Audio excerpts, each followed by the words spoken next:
어디서도 듣지 못한 설화의 세상. 이야기 뚝딱. 옛날 옛적, 어느 명문 양반가에 지혜롭고 총명한 여인 이화가 살고 있었습니다. 이화는 어려서부터 시와 문학을 사랑하여 당대 최고의 문장가로 소문난 노학자에게 시문과 서예를 배우며 조용히 꿈을 키워가고 있었지요. 이화의 하루는 새벽부터 시작되었습니다. 동이 트기도 전에 일어나 찬물로 세수를 한 뒤 서재에 앉아 고전을 읽는 것이 그녀의 일과였습니다. 다른 양반과 규수들이 잠에서 깨어나기도 전에 이화는 이미 붓을 들고 한자 연습을 하고 있었지요. 그녀에게 학문은 삶의 전부나 다름없었고 스승의 엄격하면서도 따뜻한 가르침 아래 나날이 성장해가고 있었습니다. 이화의 스승인 노학자는 평생을 학문에 바친 분으로 그의 제자들 중에서도 이화를 특별히 아꼈습니다. 다른 제자들보다 더 많은 책을 읽혔고 더 어려운 과제를 내주었지만 이화는 언제나 기대를 뛰어넘는 답을 내놓았지요. 이화야, 내가 이 나이에 벌써 이 정도 깊이의 글을 쓸 수 있다니 참으로 놀랍구나. 스승님의 칭찬에 이화는 얼굴을 붉히며 고개를 숙였습니다. 하지만 마음속으로는 더 많은 것을 배우고 싶다는 열망이 불타오르고 있었지요. 그런 이화에게는 소월이라는 이름의 친구가 있었는데 소월은 이화와는 정반대의 성격을 가진 아이였습니다. 소월은 이화와 달리 배움에는 그리 깊은 뜻이 없고 세상의 화려한 것들에만 관심이 많았지요. 예쁜 비녀, 고운 비단, 맛있는 음식. 이런 것들이 소월의 관심사였습니다. 이화야, 너는 맨날 책만 보고 있으니 재미가 있겠느냐? 세상에는 재미있는 일이 얼마나 많은데. 소월은 종종 이화를 놀리곤 했습니다. 하지만 이화는 소월의 말에 흔들리지 않았지요.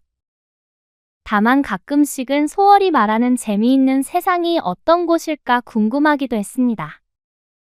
두 사람의 우정은 어릴 때부터 시작되었습니다. 이화의 집과 소월의 집이 가까워서 자연스럽게 어울리게 된 것이었는데 성격이 정반대임에도 불구하고 둘은 서로를 이해하고 아꼈습니다. 이화는 소월의 밝고 활발한 성격을 부러워했고 소월은 이화의 깊이 있는 지혜를 존경했지요. 어느 화창한 봄날이었습니다. 복사꽃이 만개하고 버들잎이 파랗게 돋아나던 그날, 소월이 이화를 찾아와 귓속말을 했습니다. 이화야, 우리 몰래 온천에나 다녀오지 않겠느냐? 답답한 이 집안을 벗어나 시원한 물에 몸을 담그면 얼마나 좋겠느냐? 소월의 제안에 이화는 깜짝 놀랐습니다. 온천이라니. 그런 곳은 이화가 한 번도 가본 적이 없는 곳이었지요. 소월아, 그런 곳에 우리 같은 교수가 어떻게 갈 수 있겠느냐? 부모님께서 아시면 큰일 날 것이다. 아무도 모르게 다녀오면 되지 않겠느냐? 그리고 온천은 몸에도 좋다고 하지 않느냐? 공부만 하느라 지친 내 몸에도 도움이 될 것이여. 소월은 온갖 이유를 들어가며 이화를 설득했습니다. 이화는 처음에는 완강히 거절했지요. 스승님께서 매번 경계하신 세속의 유혹에 휩쓸리는 것만 같았기 때문이었습니다. 이화야, 학문도 중요하지만 가끔은 세상 구경도 해야 하는 것 아니겠느냐? 책에서만 세상을 본다면 진정한 지혜를 얻을 수 있겠느냐고. 소월의 말에는 일리가 있었습니다. 이화도 가끔씩은 책 속의 세상과 현실의 세상이 얼마나 다른지 궁금했거든요. 하지만 스승님께서는 분명 반대하실 텐데. 스승님께 말씀드릴 필요가 있겠느냐? 하루 종일 공부만 하는 너를 위해 잠깐 휴식을 취하는 것뿐인데 뭐가 걱정돼서 허락까지 맡아야 되는 것이냐고. 소월의 끈질긴 설득에 이화는 점점 마음이 흔들리기 시작했습니다. 사실 그녀도 가끔씩은 답답함을 느꼈거든요. 매일 같은 일상, 같은 공부, 같은 생각. 뭔가 다른 경험을 해보고 싶다는 마음이 속으로 자라고 있었던 것이지요.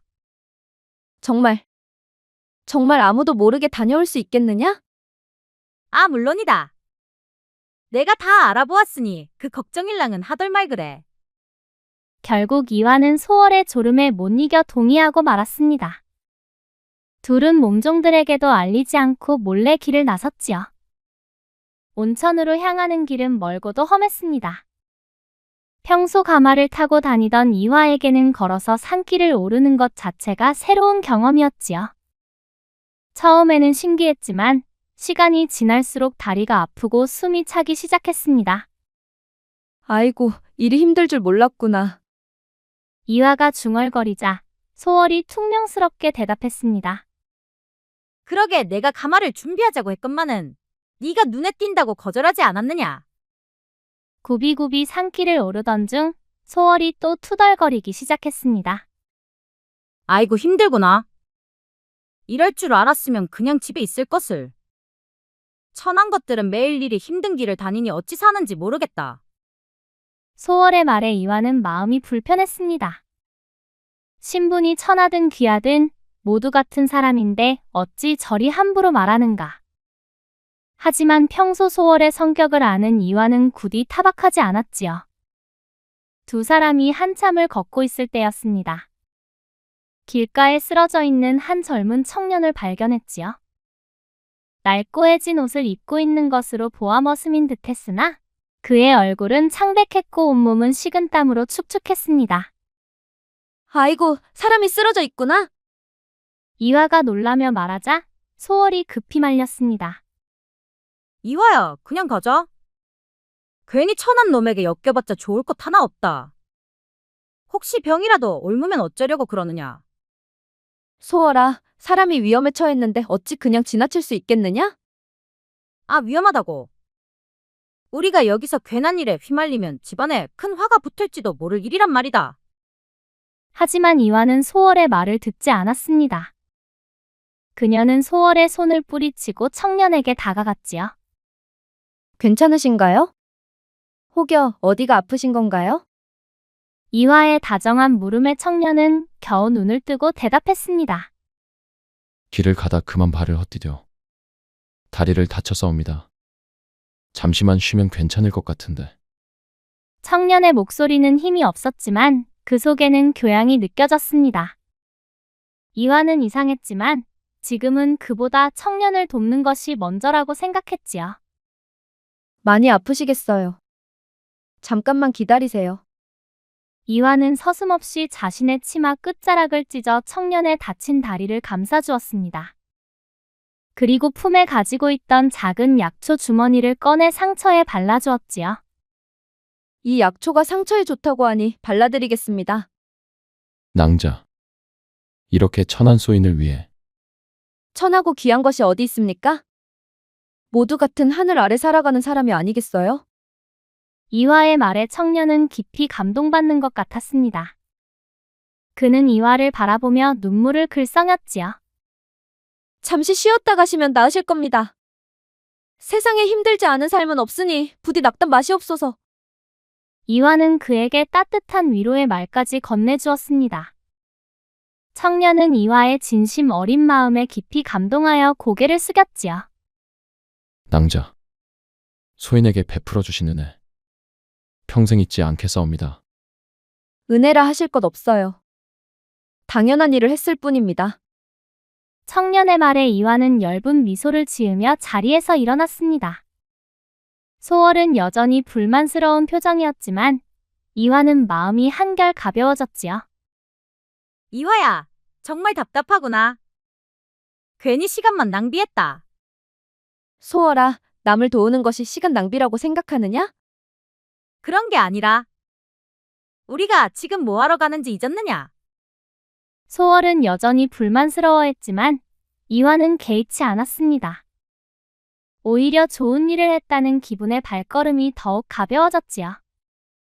드디어 온천에 도착한 이화와 소월은 그 아름다운 경치에 넋을 잃었습니다. 맑은 물이 끊임없이 솟아오르고 주변에는 울창한 숲이 우거져 있었지요. 평소 책에서만 보던 풍경을 직접 보니 이화의 마음도 한껏 열렸습니다. 와, 정말 아름답구나. 이화도 모르게 감탄사를 내뱉었습니다. 소월은 이런 이화의 모습을 보며 흐뭇해했지요. 그럴 줄 알았다. 책에서만 세상을 보던 내가 이런 것을 보면 어떤 기분일지 궁금했거든. 두 사람은 따뜻한 온천물에 몸을 담그고 피로를 풀었습니다. 따뜻한 물이 온몸을 감싸니 그동안 쌓였던 피로가 싹 가시는 것 같았지요. 정말 기분이 좋구나. 이런 곳이 있는 줄 몰랐네. 이화는 온천의 따뜻함에 마음까지 편안해졌습니다. 하지만 마음 한편으로는 스승님께 죄송한 마음도 있었지요. 온천탕에 몸을 담그고 앉아있는데 소월이 낄낄거리며 입을 열었습니다. 이화야, 우리 스승님께서 만약 우리가 여기 온 것을 아시면 어쩌실까? 분명 또 그놈의 학문 이야기로 우리를 꾸짖으실 게다. 소월아, 그런 말 하지 마라. 하지만 소월은 멈추지 않고 스승님의 흉내를 내며 웃었습니다. 학문이 우선이니라. 세속의 유혹에 빠져서는 안 되느니라. 소월이 과장되게 스승님의 말투를 흉내내자 이화는 불안해졌습니다. 소월아, 스승님께서 들으시면 어쩌려고 그리 함부로 말하는 것이냐. 이화는 소월을 말렸지만 소월은 멈추지 않았습니다. 무엇이 두려우냐? 여기 우리 둘밖에 없는데. 스승님께서는 맨날 책만 보시니 세상 돌아가는 사정은 하나도 모르실 게다. 답답하기 그지없지. 소월은 계속해서 스승님에 대한 험담을 늘어놓았습니다. 진짜로 말이야. 스승님은 너무 고지식하셔. 젊은 사람들의 마음은 전혀 모르시고 맨날 옛날 얘기만 하시잖아. 시대가 변했는데 언제까지 그런 옛날 방식만 고집하실 건지 모르겠어. 이화는 점점 불안해졌습니다. 스승님을 그렇게 말하는 것이 옳지 않다고 생각했거든요. 그리고 말이야. 스승님께서 가르치시는 것들이 실제 세상에서 얼마나 쓸모가 있겠어. 요즘 세상에는 다른 재주들이 더 중요한데. 소월은 한참을 스승님에 대한 뒷담화를 늘어놓았습니다. 이화는 불안한 마음에 연신 주위를 살폈지만 인기척이 없었기에 그저 한숨만 내쉬었지요. 소월아, 제발 그만 말하거라. 스승님께서는 우리를 위해서 그러시는 것이다. 위해서. 그게 정말 우리를 위한 일이라고 생각해. 이화야, 너는 너무 순진해. 세상이 어떻게 돌아가는지 전혀 모르잖아. 소월의 말이 점점 과격해졌습니다. 이화는 더 이상 듣고 있을 수가 없었지요. 그런데 바로 그때였습니다. 온천탕 깊은 곳에서 한 노인의 목소리가 들려왔지요. 답답하다고? 내가 그리 답답한 사람이었더냐? 그 목소리에 이화와 소월은 깜짝 놀라 고개를 돌렸습니다. 온천탕 저편에는 다름 아닌 그들의 스승님께서 온천탕에 몸을 담근 채 앉아 계셨지요. 스승님은 온화한 미소를 띠고 있었지만 그 눈빛은 예리했습니다. 스승님! 어찌 여기에? 이화는 놀라 몸을 일으켰고 소월은 얼굴이 하얗게 질려 입을 다물었습니다. 두 사람 모두 스승님께서 자신들의 뒷담화를 모두 들었다 여겼거든요. 그때 스승님 옆에 있던 한 젊은이가 조용히 몸을 일으켰습니다. 그 젊은이는 바로 스승님의 아들로 보이는 것이었지요. 이화 씨, 소월아 씨. 스승님께서 워낙 온천을 좋아하셔서 자주 이곳을 찾으시답니다. 이화는 온몸에 힘이 쭉 빠져나가는 것 같았습니다. 스승님께서 자신들의 뒷담화를 모두 들으셨을 것이라 생각하니 얼굴까지 화끈거렸지요. 이제 나는 스승님께 버림받겠구나. 이화는 절망에 빠졌습니다. 소월은 이 모든 상황이 자신 때문이라는 것을 알면서도 감히 나서지 못하고 뒤로 숨었습니다. 평소 당당했던 소월도 스승님 앞에서는 한없이 작아질 수밖에 없었거든요. 온천욕을 마치고 숙소로 돌아온 이화는 스승님께 무릎을 꿇고 용서를 빌었습니다. 스승님! 소인이 큰 잘못을 저질렀사옵니다. 부디 소인을 용서하시옵소서. 이화는 눈물을 뚝뚝 흘리며 고개를 들지 못했습니다. 스승님은 아무 말 없이 이화를 바라보았고 이화의 마음은 타들어갔지요. 스승님, 모든 것이 소인의 잘못입니다. 소월이를 꿰어서 이런 곳에 온 것도 소인이고 스승님에 대해 불경한 말을 한 것도 소인입니다. 사실 그것은 거짓말이었습니다. 소월이가 먼저 제안했고 스승님에 대한 험담도 소월이 주도했거든요. 하지만 이화는 친구를 감싸고 싶었습니다. 스승님은 여전히 말이 없으셨습니다. 그 침묵이 이화에게는 더욱 무섭게 느껴졌지요. 이때였어. 스승님의 아들이 방 안으로 들어왔습니다. 아버님, 잠시 저의 이야기를 들어주시옵소서. 아들은 스승님께 무릎을 꿇고 앉았고 스승님은 아들을 의아한 표정으로 바라보았습니다. 그래, 아들아, 무슨 일이냐? 아버님, 오늘 이화 아씨께서 저에게 큰 은혜를 베풀어 주셔서옵니다. 스승님의 아들은 이화가 자신을 도와준 이야기를 자세히 설명했습니다. 이화는 그 이야기에 깜짝 놀랐지요. 그때 온천으로 향하던 길목에서 그녀가 도와주었던 그 머슴 청년이 바로 스승님의 아들이었던 것입니다. 정말 그분이 도련님이셨단 말입니까? 이화는 믿을 수 없다는 표정으로 물었습니다. 그러자 스승님의 아들이 고개를 끄덕이며 자신의 사연을 털어놓기 시작했지요.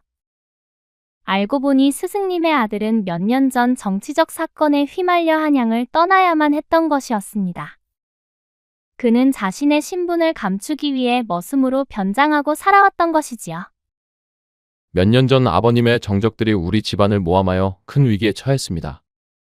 저는 아버님께 피해가 가지 않도록 집을 떠나 숨어 지낼 수밖에 없었습니다. 그래서 머슴으로요? 그렇습니다.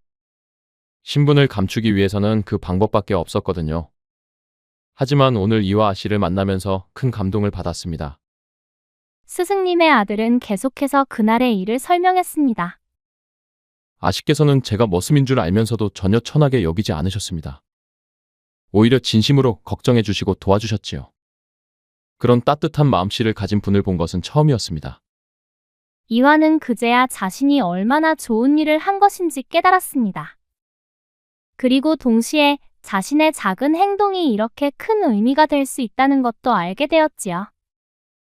특히 아씨께서 천하고 귀한 것이 어디 있느냐, 모두 같은 하늘 아래 살아가는 사람이 아니냐고 하신 말씀이 가슴 깊이 와 닿았습니다. 스승님은 아들의 이야기를 조용히 듣고 계셨습니다. 그리고 이화를 바라보는 눈빛이 점점 부드러워지고 있었지요. 아버님, 이화 씨는 단순히 학문만 뛰어난 것이 아니라 진정한 덕을 갖춘 분입니다. 책에서 배운 지식을 실제 삶에서 실천하고 계시는 거죠. 스승님의 아들의 말에 스승님은 깊은 생각에 잠겼습니다. 그리고 이내 이화에게 다가와 이화의 손을 잡았지요. 이화야, 내가 베푼 은혜가 이리 큰 것을 내가 어찌 몰라보았느냐? 학문은 지식으로만 쌓는 것이 아니라 이처럼 따뜻한 마음에서 우러나와야 진정한 학문인 것을. 스승님의 말에 이화는 눈물을 흘렸습니다. 자신이 한 일이 그렇게 큰 의미가 있는 일이었다니 믿기 어려웠거든요. 네가 오늘 한 일은 내가 평생 가르치려 했던 것보다 더 값진 교훈을 보여주었다. 진정한 학문은 남을 사랑하고 이해하는 마음에서 시작되는 것이니라. 스승님은 진심 어린 인정과 감사의 마음을 풀고 이화를 용서했습니다. 오히려 이화에게서 더 큰 가르침을 받았다고 하시면서 말이지요. 스승님, 정말 용서해 주시는 겁니까? 용서라니 내가 오히려 너에게 고마워해야 할 일이로다. 내 덕분에 진정한 학문이 무엇인지 다시 한번 깨달았다. 이화는 스승님의 따뜻한 말에 감동하여 더욱 눈물을 흘렸습니다. 스승님은 그런 이화의 등을 토닥여 주었지요. 한편 소월은 이 모든 상황을 지켜보면서 자신의 행동을 깊이 반성하고 있었습니다. 자신이 얼마나 잘못된 생각을 하고 있었는지 깨닫게 된 것이지요. 스승님, 저도 잘못했습니다. 소월이 떨리는 목소리로 말했습니다. 소인이 스승님에 대해 불경한 말을 했습니다. 그리고 이화를 꿰어 이런 곳에 오게 한 것도 소인입니다. 스승님은 소월도 따뜻하게 바라보시며 말씀하셨습니다. 소월아, 내가 잘못을 인정하고 뉘우치는 마음이 있다면 그것으로 충분하다. 다만 앞으로는 남을 판단할 때 겉모습만 보지 말고 그 사람의 진심을 보려고 노력하여라. 네, 스승님. 명심하겠습니다. 소월은 깊이 고개를 숙였습니다. 그녀는 이날을 통해 많은 것을 깨달았지요. 이 사건으로 이화는 스승님께 용서를 받았을 뿐 아니라 스승님의 아들과도 특별한 인연으로 맺어지게 되었습니다. 스승님의 아들, 그의 이름은 민우였는데 그는 정치적 사건이 해결된 후 다시 한양으로 돌아올 수 있게 되었습니다. 민우는 숨어 지내면서도 학문을 포기하지 않았습니다. 오히려 다양한 계층의 사람들과 접하면서 세상에 대한 더 깊은 이해를 갖게 되었지요. 그는 이화에게 자신이 경험한 세상 이야기를 들려주었고, 이화는 민우에게서 책에서 배울 수 없는 지혜를 배웠습니다. 이화 낭자, 제가 세상을 돌아다니며 깨달은 것이 있습니다. 무엇인지요? 진정한 학문은 높은 곳에서 아래를 내려다보는 것이 아니라 사람들 속에서 함께 고민하고 아파하는 것이라는 걸요. 민우의 말에 이화는 깊이 공감했습니다. 그녀도 그날 민우를 도우면서 비슷한 깨달음을 얻었거든요. 두 사람은 자주 만나 학문에 대해 그리고 세상에 대해 이야기를 나누었습니다. 처음에는 스승과 제자의 관계였던 것이 점차 동등한 친구로, 그리고 서로를 이해하고 존중하는 연인으로 발전해갔지요. 스승님도 두 사람의 관계를 흐뭇하게 바라보셨습니다. 이화야, 민우야. 너희 둘이 함께라면 서로의 부족한 부분을 채워주며 더욱 훌륭한 사람이 될 수 있을 것이다. 스승님, 정말 저희를 축복해 주시는 건가요? 이화는 믿기지 않는다는 표정으로 물었습니다. 당시 사회에서는 남녀가 자유롭게 연애하는 것이 쉽지 않았거든요. 물론이다. 너희의 만남은 우연이 아니라 필연이었다. 서로를 진정으로 이해하고 존중하는 사람들이 함께하는 것보다 아름다운 일이 어디 있겠느냐. 스승님의 축복을 받은 두 사람은 정식으로 혼인하게 되었습니다. 그들의 결혼식에는 온천에서 만났던 사람들, 그리고 민우가 머슴으로 지내면서 만났던 서민들까지 참석했지요. 정말 특별한 결혼식이군요. 소월이 감탄하며 말했습니다. 신분을 가리지 않고 모든 사람들이 함께 축하하는 결혼식은 당시로서는 매우 드문 일이었거든요. 이것이 바로 우리가 꿈꾸는 세상입니다. 민우가 말을 이었습니다. 그러자 신분이 아닌 사람의 진심으로 서로를 대하는 세상 말이다. 친구야. 결혼 후 이화와 민우는 함께 서당을 열어 아이들을 가르쳤습니다. 헌데 이들의 서당은 다른 서당과 달랐지요. 양반 자제만이 아니라 평민의 아이들까지 함께 가르쳤습니다. 학문의 신분이 어디 있겠습니까? 배우고 싶어 하는 마음이 있다면 그것으로 충분합니다. 이화의 이런 생각은 당시로서는 매우 파격적이었지만 스승님께서도 적극 지지해 주셨습니다. 이화의 말이 옳다. 진정한 학문은 모든 사람에게 열려 있어야 한다. 몇 년이 지나자 이화와 민우의 서당은 유명해졌습니다. 그들에게서 배운 아이들은 단순히 글자를 읽고 쓰는 것뿐만 아니라 사람을 사랑하고 이해하는 마음까지 배웠지요. 어느 날 이화는 옛 친구 소월을 만났습니다. 소월도 그 사이 많이 변해 있었지요. 이화야, 너를 보니 정말 부럽다. 무엇이 부러워? 너는 진정한 행복을 찾았잖아. 나는 그때 그 일이 있은 후로 많은 생각을 했어. 내가 얼마나 잘못 살고 있었는지 깨달았거든. 소월은 이화에게 자신의 근황을 이야기했습니다. 그녀도 언젠가부터는 다른 사람을 돕는 일에 관심을 갖게 되었다고 했지요. 나도 작은 일이지만 어려운 사람들을 돕는 일을 하고 있어. 너를 보고 배운 거야. 정말 잘됐다, 소월아. 우리 그런 좋은 일엔 함께 힘도 합쳐보자고. 이화는 소월의 변화를 진심으로 기뻐했습니다. 이들의 사랑과 헌신은 주변 사람들에게도 영향을 미쳤습니다. 신분제가 엄격했던 당시 사회에서 이들의 모습은 새로운 희망이 되었지요. 사람은 태어날 때부터 정해진 신분이 아니라 어떤 마음을 갖고 어떻게 사느냐가 더 중요하다는 것을 보여준 것입니다. 이화와 민우의 이야기는 많은 사람들에게 전해져 편견 없이 서로를 사랑하고 존중하는 아름다운 사회를 만드는데 작은 씨앗이 되었다고 하네요. 그럼 여기까지. 오늘 이야기도 오랜 기억으로 남으시길 바라면서 다음에 또 재미난 이야기로 찾아뵙겠습니다요. 이번 얘기 들으신 분들 모두 행복의 나라로 뚝딱! 재미있는 설아의 세상. 이야기 뚝딱. 오늘도 즐거우셨다면 좋아요와 구독 부탁드려요. 그럼 다음 시간에 또 만나요.